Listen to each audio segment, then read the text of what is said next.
मित्रों, क्या आप जानते हैं अधिक पूजा पाठ करने वाले लोग कभी कभी अधिक दुखी क्यों दिखाई देते हैं? तो जानते हैं इसके वैदिक एवं आध्यात्मिक संदर्भ में विश्लेषण। वैदिक दृष्टि से पूजा पाठ स्वयं में दुख का कारण नहीं है। दुख तब प्रकट होता है जब साधना भाव से हटकर केवल विधि बन जाती है। वेद कहते हैं भावेन देवाय तुष्यन्ति, अर्थात देवता भावना से प्रसन्न होते हैं, कर्मकांड की अधिकता से नहीं। कई बार व्यक्ति पूजा को इच्छा पूर्ति का साधन बना लेता है। ये मिल जाए वो हो जाए। जब अपेक्षा पूरी नहीं होती तो मन में पीड़ा, निराशा और आंतरिक तनाव बढ़ता है। गीता में श्री कृष्ण कहते हैं कर्मण ये वाधिकारस्ते, यानी कर्म करो, फल की आसक्ति छोड़ो। फलासक्ति ही संपूर्ण दुहकों का मूल है।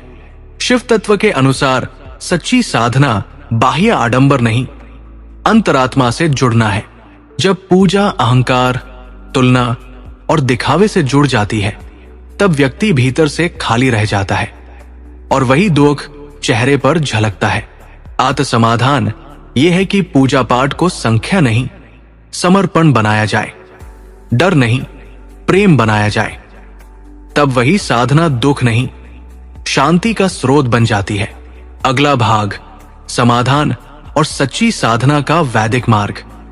वैदिक ऋषियों ने स्पष्ट कहा है कि साधना का लक्ष्य ईश्वर को पाना नहीं, स्वयं को खो देना है।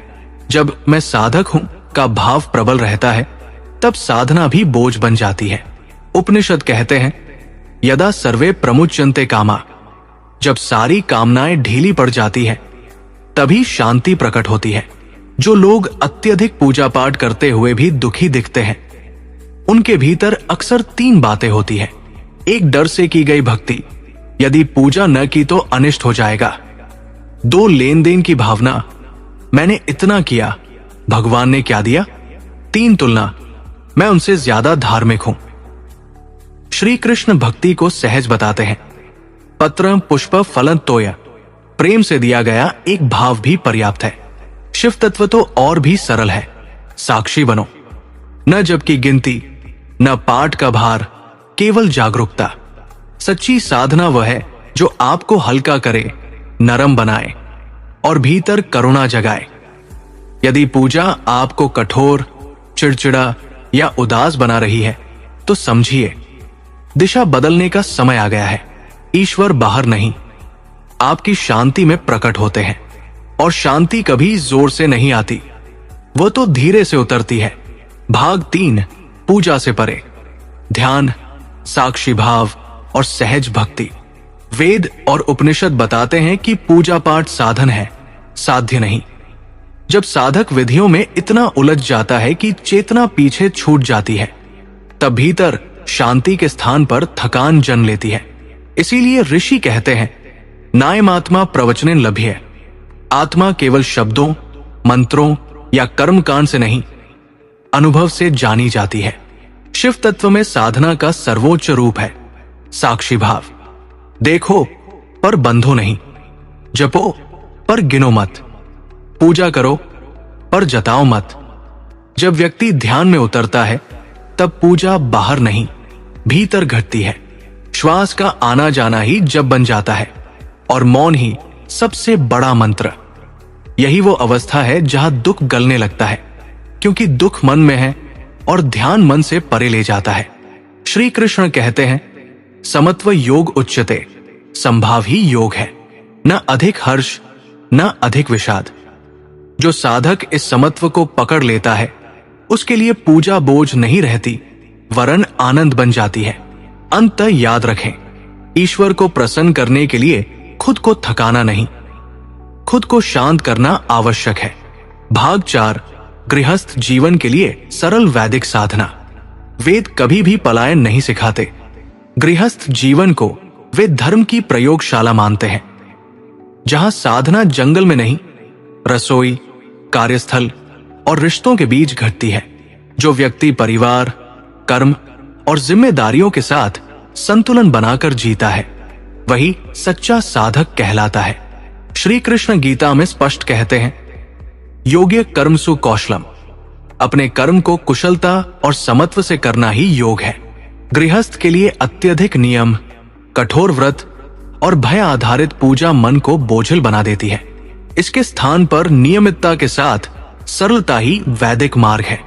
एक सुबह उठकर 2 मिनट श्वास पर ध्यान, 2 एक छोटा मंत्र भाव के साथ, संख्या की बाध्यता नहीं, 3 दिन भर कर्म करते समय स्मृति, मैं करता नहीं, माध्यम हूं, 4 रात को कृतज्ञता, जो मिला उसके लिए धन्यवाद। शिव तत्व कहता है जीवन से भागो मत, उसे देखो। और कृष्ण तत्व कहता है जीवन से लड़ो मत, उसे प्रेम से जियो। जब साधना जीवन को सरल, करुणामय और शांत बनाती है, तब चेहरा उज्जवल होता है, मन हल्का होता है और दुख स्वतः विदा लेने लगता है। भाग 5, पूजा, अहंकार और आध्यात्मिक भ्रम। ये एक सूक्ष्म सत्य है कि पूजा पाठ भी अहंकार का साधन बन सकता है। वेद कहते हैं अहंकार ही सबसे बड़ा आवरण है, और जब वही आवरण साधना के वस्त्र पहन लेता है, तब व्यक्ति बाहर से धार्मिक और भीतर से अशांत हो जाता है। कई बार साधक अनजाने में सोचने लगता है, मैं रोज इतना जप करता हूं, मैं नियमों का पालन करता हूं, मैं दूसरों से अधिक धार्मिक हूं। यहीं से आध्यात्मिक भ्रम जन्म लेता है। पूजा ईश्वर के निकट ले जाने के बजाय स्वयं की छवि को चमकाने लगती है। परिणाम स्वरूप भीतर सूक्ष्म तनाव, तुलना और असंतोष बढ़ता है, और वही दुख बनकर चेहरे पर उतर आता है। उपनिषद चेतावनी देते हैं, यत्र अह नास्ति तत्र ब्रह्मा, जहां मैं नहीं वही ब्रह्मा है। शिव तत्व इसीलिए बार बार कहता है विसर्जन करो। कृष्ण तत्व कहता है समर्पण करो। सच्ची पूजा वह है जो आपको नम्र बनाए, मौन में ले जाए और दूसरों के दुख के प्रति संवेदनशील करे।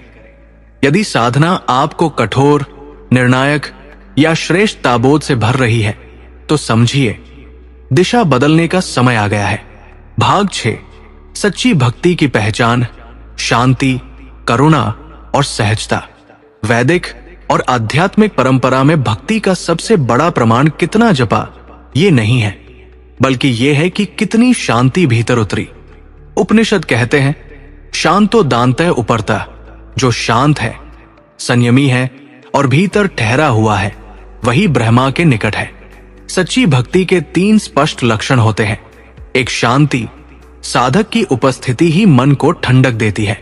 2 करुणा, दूसरों की पीड़ा उसे छूती है, वो कठोर नहीं होता। 3 सहजता, न दिखावा, न डर, न भारी नियमों का बोझ। जहां भक्ति है वहां भय नहीं होता, जहां समर्पण है वहां शिकायत नहीं होती, और जहां ईश्वर की अनुभूति है वहां चेहरा उदास नहीं, प्रसन्न होता है। श्री कृष्ण कहते हैं भक्त्या माम भी जानाति, मुझे केवल भक्ति से जाना जा सकता है, और वो भक्ति प्रेम से जन्म लेती है, दबाव से नहीं। शिव तत्व कहता है जो सहज है वही सत्य है। अंत याद रखें, यदि आपकी साधना आपको अधिक मनुष्य नहीं बना रही, तो वो साधना नहीं, केवल अभ्यास है। यही इस श्रृंखला का अमृत सार है। मित्रों, ऐसे ही आध्यात्मिक एवं वैदिक ज्ञान के लिए आप अपने चैनल वेदांत विचार में लगातार बने रहें। साथ ही अपने मित्रों को भी अवश्य शेयर करें। ओह, धन्यवाद।